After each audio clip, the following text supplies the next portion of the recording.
What happens when a morning television host refuses to back down from asking the tough questions that everyone else is too afraid to ask?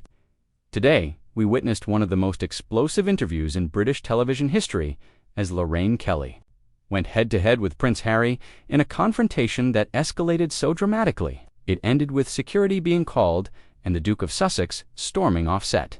The tension was palpable from the very first question, and what unfolded next will shock you. Make sure to subscribe and let me know in the comments what you think about how this all went down, because this is a story you need to hear from start to finish. The morning started like any other on The Lorraine Show. The studio was buzzing with its usual energy. Cameras were rolling, and Lorraine Kelly sat across from Prince Harry with that familiar warm smile she reserves for high-profile guests. But within minutes, that smile would disappear, replaced by something far more intense. "Your Royal Highness, thank you for joining us this morning," Lorraine began, her voice carrying its typical Scottish lilt. "I know our viewers are eager to hear from you, especially given some of the recent developments in your life." Harry shifted slightly in his chair, his media-trained composure intact. "Thank you for having me, Lorraine. It's always a pleasure to be here. Now I have to ask," Lorraine continued, leaning forward slightly. "There's been quite a bit of speculation about your various projects and business ventures. Some critics have suggested that you're capitalizing on your royal connections, while simultaneously criticizing the very institution that gave you those connections. How do you respond to that?" The question hung in the air like a challenge. Harry's jaw tightened almost imperceptibly, but his voice remained measured. "I think that's a very reductive way of looking at it, Lorraine. Everything I do is about making a positive impact, about using whatever platform I have to help people. But surely you can understand why some people might see it as having your cake and eating it too." Lorraine pressed, her tone still professional, but with an edge that suggested she wasn't going to accept deflection. "You've been quite vocal about the constraints of royal life, the lack of freedom, the pressure from the media. Yet many of your current endeavors seem to rely heavily on the very royal status you've distanced yourself from." Harry's composure began to crack slightly. "I think you're oversimplifying a very complex situation. The work I'm doing now, the partnerships I've formed, they're about substance, not titles." "Are they, though?" Lorraine shot back, her voice gaining strength. "Because when I look at your Netflix deal, your book deal, your speaking engagements, it's hard to ignore that Prince Harry commands a significantly higher fee than Harry Mountbatten, Windsor ever would. Isn't that precisely because of your royal connection?" The studio felt electric. Harry's media handlers, visible just off camera, exchanged worried glances. This wasn't going according to their carefully orchestrated plan. "You're putting words in my mouth," Harry replied, his voice now carrying a noticeable edge. "I've been transparent about my journey, about why I made the decisions I made.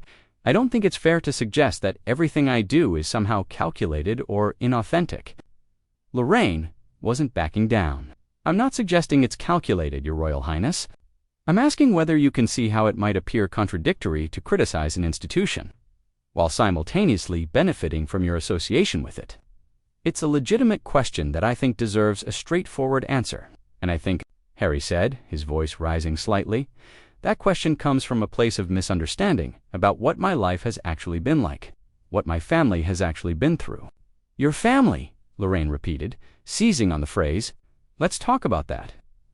You've made some very serious allegations about members of your family, about conversations that allegedly took place, about concerns that were raised. These are incredibly damaging claims that have affected real people. People who, by your own admission, can't respond publicly in the same way you can. How do you justify that?" The question landed like a bombshell. Harry's face flushed, and for the first time since the interview began, he looked genuinely angry. "I justify it by telling the truth, by refusing to stay silent about things that needed to be said." "But whose truth?" Lorraine countered, her voice now carrying the full weight of her journalistic experience. "You've presented your version of events, your interpretation of conversations, your feelings about situations, but you've done so in a very public forum, knowing full well that the other parties involved can't respond with the same freedom you have. Doesn't that seem unfair to you?" "Unfair?" Harry's voice cracked with emotion. "What's unfair is having to live with secrets and lies for years. What's unfair is watching the people you love suffer in silence because of archaic protocols and public relations strategies."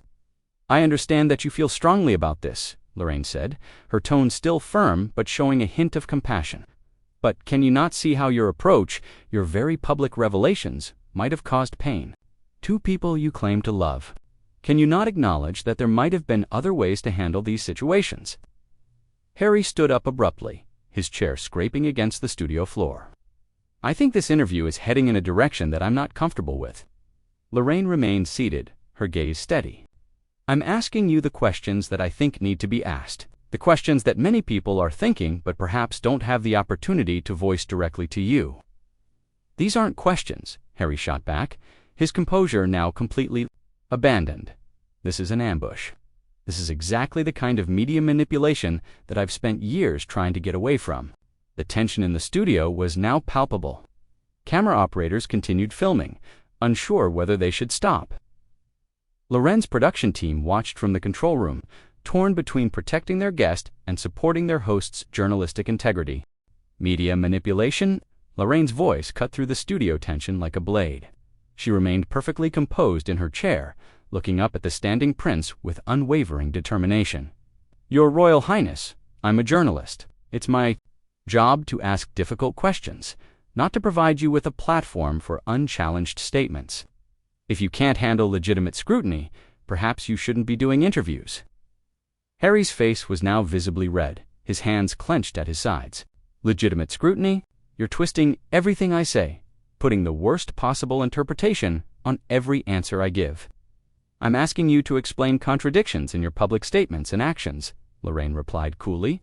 "If that feels like twisting, perhaps, you need to examine whether those contradictions actually exist." "You don't know what you're talking about," Harry snapped, his royal training completely abandoned now. "You sit here in your comfortable studio, judging situations you know nothing about, making assumptions about choices you've never had to make." Lorraine finally stood, matching his energy, but maintaining her professionalism. "You're absolutely right. I don't know what it's like to be born into the royal family, but I do know what it's like to be held accountable for my words and actions. I know what it's like to face criticism and respond to it without attacking the questioner." "This isn't criticism," Harry shot back. "This is character assassination disguised as journalism." "No," Lorraine said firmly, her Scottish accent becoming more pronounced as her own emotions rose. "Character assassination would be me making personal attacks about your appearance, your family, your private relationships. What I'm doing is asking you to explain public statements you've made and public positions you've taken. There's a significant difference." Harry began pacing behind his chair, his agitation obvious. "You're being deliberately confrontational. This isn't how interviews are supposed to work. How are they supposed to work then?" Lorraine challenged. "Am I supposed to ask you about your favorite color and your upcoming projects while ignoring the elephant in the room? Am I supposed to pretend that your very public criticisms of your family and the monarchy don't raise legitimate questions about your motivations and methods?" "You're supposed to show some basic respect," Harry replied, his voice now carrying a tone of wounded entitlement. "I came here in good faith, expecting a reasonable conversation, not an interrogation." Lorraine's expression hardened. "Respect isn't the same thing as deference, Your Royal Highness. I respect you enough to treat you like any other public figure who has made controversial statements and taken controversial actions. What you seem to want is special treatment, immunity from the kind of questioning that anyone else in your position would face." "Special treatment?" Harry's voice cracked with incredulity. "I've been treated worse by the media than almost anyone alive. I've had my privacy invaded, my relationship scrutinized, my every move documented and criticized, and I'm genuinely sorry about that," Lorraine said, and for a moment her tone softened. "No one should have to endure the kind of intrusion you experienced, especially as a child. But that doesn't give you a free pass now. It doesn't mean that when you make public statements, when you sign lucrative deals, when you make serious allegations about your family, that those things shouldn't be examined and questioned." Harry stopped pacing and fixed her with an intense stare. "You think this is easy for me? You think I wanted any of this?" "I think," Lorraine said carefully, "that you've made choices. Adult choices. And adults are held accountable for their choices, regardless of what they experienced in childhood, regardless of how difficult those choices might have been. So I should have just stayed silent. Let the lies continue. Let my wife be destroyed." The The way my mother was, the mention of his wife and mother seemed to unleash something in Harry that had been barely contained. His voice was now shaking with emotion. Lorraine took a deep breath. No one is saying you should have stayed silent. But there's a difference between speaking your truth and weaponizing your platform. There's a difference between protecting your family and publicly humiliating others. Weaponizing? Harry's voice rose to near shouting. I'm trying to protect my family, to break cycles of abuse and neglect that have gone on for generations. By doing what exactly? Lorraine pressed. By giving interviews that you know will be used to attack the very people you grew up with. By writing books that reveal private conversations and private moments. How is that protecting anyone?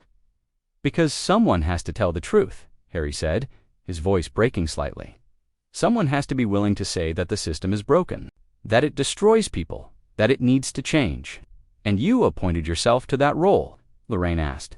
You decided that you were the one person qualified to make those judgments, to reveal those secrets, to tear down those relationships. Harry was silent for a long moment, his breathing heavy. When he spoke again, his voice was quieter but no less intense. I didn't appoint myself to anything. I was pushed into this position by people who were supposed to protect me, supposed to support me. That may be true, Lorraine conceded, but the question remains, was your response proportionate? Was it fair? Was it the right thing to do? Fair. Harry laughed bitterly. Nothing about my life has ever been fair. Nothing about the treatment my wife received was fair. Nothing about watching my family close ranks and protect an institution at the expense of actual people was fair. So your solution was to become unfair in return? Lorraine asked quietly. The question seemed to hit Harry like a physical blow. He stared at her for several seconds, his mouth opening and closing as if he wanted to speak, but couldn't find the words. I don't have to listen to this, he finally said, his voice barely above a whisper. I don't have to sit here and be judged by someone who has no idea what they're talking about. You're absolutely right, Lorraine agreed. You don't have to listen to this. You can walk out of here right now. But if you do, if you can't handle these questions, then perhaps you need to ask yourself why that is. Perhaps you need to consider whether the problem isn't the questions themselves, but the fact that you don't have good answers for them. Harry's hands were shaking now. Whether from anger or emotion wasn't clear. The studio had gone completely silent except for the hum of cameras and equipment. Even the crew had stopped their usual background movements, transfixed by the confrontation unfolding before them. The silence stretched between them like a taut wire ready to snap. Harry's chest rose and fell rapidly, his eyes darting between Lorraine and the cameras that continued to roll. When he finally spoke, his voice was barely controlled. You want to know why I don't have good answers, he said, his words coming out in a rush. Because there are no good answers. Because every choice I made was impossible. Because no matter what I did, someone was going to get hurt. Lorraine's expression remained steady, but there was something almost compassionate in her eyes now. Then why not say that? Why not admit that you made difficult choices in impossible circumstances, that you might have handled things differently, that you regret some of the pain that resulted? Because that's not what people want to hear, Harry replied, his voice growing louder again. They want villains and heroes. They want simple stories about good and evil. They can't handle complexity. So you gave them what they wanted, Lorraine asked. You played the role of the wronged prince, the victim of an evil system. Harry's face contorted with rage. I didn't play any role. I told my truth. Your truth, Lorraine. Your version, your interpretation, your feelings about events that involved other people who don't have the luxury of responding publicly. They have every luxury, Harry snapped. They have the entire British establishment protecting them, making excuses for them, covering up their mistakes. And you have what? Lorraine shot back. Global media platforms, multi-million-pound deals, the sympathy of half the world. You're not exactly powerless here, Your Royal Highness. Don't call me that, Harry said suddenly, his voice sharp. Don't use my title when you're attacking everything it represents. Lorraine raised an eyebrow. You want to have it both ways again. You want the respect that comes with the title when it suits you. But you want to distance yourself from it when it becomes inconvenient. I want to be treated like a human being, Harry said, his voice cracking with emotion. I want to be able to protect my family without being torn apart for it. I want to be able to tell the truth without being accused of betrayal. Then tell The whole truth, Lorraine challenged. Tell us about the good times, the support you received, the love that existed alongside the dysfunction. Tell us about your own mistakes, your own failings, your own contributions to the problems you describe. Give us the full picture, not just the parts that support your narrative. Harry stared at her for a long moment, his breathing ragged. You don't understand. If I show weakness, if I admit fault, they'll use it against me. They'll use it against my wife, against my children. Who is they? Lorraine asked gently. Your family, the media, the public. Because right now, by refusing to show any vulnerability, any acknowledgement of complexity, you're making yourself into exactly the kind of one-dimensional figure you claim to hate. I'm trying to survive, Harry whispered, and for the first time in the interview, he looked genuinely vulnerable.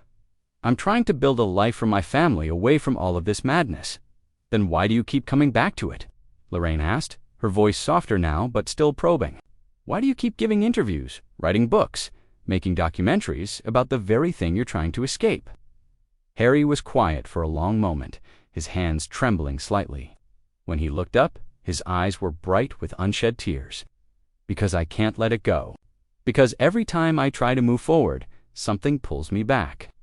Because I'm angry, and I'm hurt, and I don't know how to stop being angry and hurt. The admission seemed to surprise even Harry himself. He looked shocked that he had said it, as if the words had escaped without his permission. Lorraine's expression softened completely. That's the most honest thing you've said all morning, and it's something people can understand, something they can relate to. We've all been angry and hurt. We've all struggled to let go of things that have damaged us. But Harry seemed to immediately regret his moment of vulnerability. His face hardened again, the walls going back up. Don't psychoanalyze me. You're not qualified to do that. I'm not psychoanalyzing you, Lorraine said firmly. I'm pointing out that what you just said, that raw honesty, that admission of struggle, that's what real authenticity looks like. Not the polished grievances and carefully crafted narratives, but the messy, complicated truth of being human. Well, congratulations, Harry said bitterly, standing up and straightening his jacket. You got what you wanted. You broke me down, got me to admit that I'm a mess. I hope it makes for good television. That's not what I wanted, Lorraine said. Rising from her chair as well, what I wanted was a real conversation with a real person, not a performance from a public relations team. Well, you got one, Harry replied, his voice cold now. And now I'm done. He turned toward the exit, but Lorraine's voice stopped him. Your Royal Highness, if you walk out now, if you run away from this conversation, you're proving every critic who says you can't handle accountability. You're confirming every suspicion that you only want to be heard, not to engage in genuine dialogue. Harry paused, his back still to her. I don't care what my critics think. Yes, you do, Lorraine said quietly. You care desperately. That's why you're so angry, why you're so defensive. Because part of you knows that some of their criticisms have merit. Harry spun around, his face flushed with renewed anger. You know what? You're right. I do care. I care that people think I'm selfish and ungrateful. I care that they think I betrayed my family. I care that no matter what I do, no matter how hard I try to explain myself, there will always be people who think I'm the villain in this story. Then stop trying to control the narrative, Lorraine said. Stop trying to make everyone understand and agree with you. Accept that some people will always see you as the villain, and focus on the people who matter, the life you're trying to build. Easy for you to say, Harry replied. You don't have to live with the consequences of every choice being scrutinized and judged. Neither do you, Lorraine shot back. You choose to put yourself in that position. Every interview you give, every book you write, every public appearance you make, you're inviting that scrutiny. If you can't handle it, then stop doing it. Harry stared at her, his mouth slightly open, as if he had never considered this perspective before. The studio fell silent again, the tension crackling between them. Finally, Harry shook his head slowly. I can't do this anymore. I can't sit here and be torn apart by someone who thinks they have all the answers. I don't have any answers. Lorraine said, I just have questions. Questions that you don't seem able or willing to answer honestly. That's it, Harry said, his voice rising to a shout. I'm done. This interview is over. He strode toward the studio exit, his media handler rushing to intercept him. As he reached the door, he turned back one final time.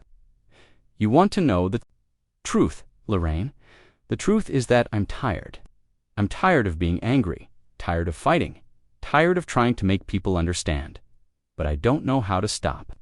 And interviews like this, attacks like this, they just make it worse. With that, he pushed through the studio doors and was gone, leaving Lorraine standing alone in the sudden quiet, the cameras still rolling on what had just become the most explosive interview in morning television history. Lorraine looked directly into the camera, her composure finally showing the slightest crack. "Well," she said quietly, "I think that speaks for itself. What did you think of this absolutely explosive confrontation? Did Lorraine go too far with her questioning? Or was Prince Harry simply unable to handle legitimate scrutiny of his public statements and actions? The raw emotion, the vulnerability, and ultimately the dramatic exit have left everyone talking. Make sure to subscribe for more incredible stories like this, and let me know in the comments, do you think Harry will ever be able to find the peace he claims he's looking for? Or is he trapped in a cycle of anger and publicity that he can't escape?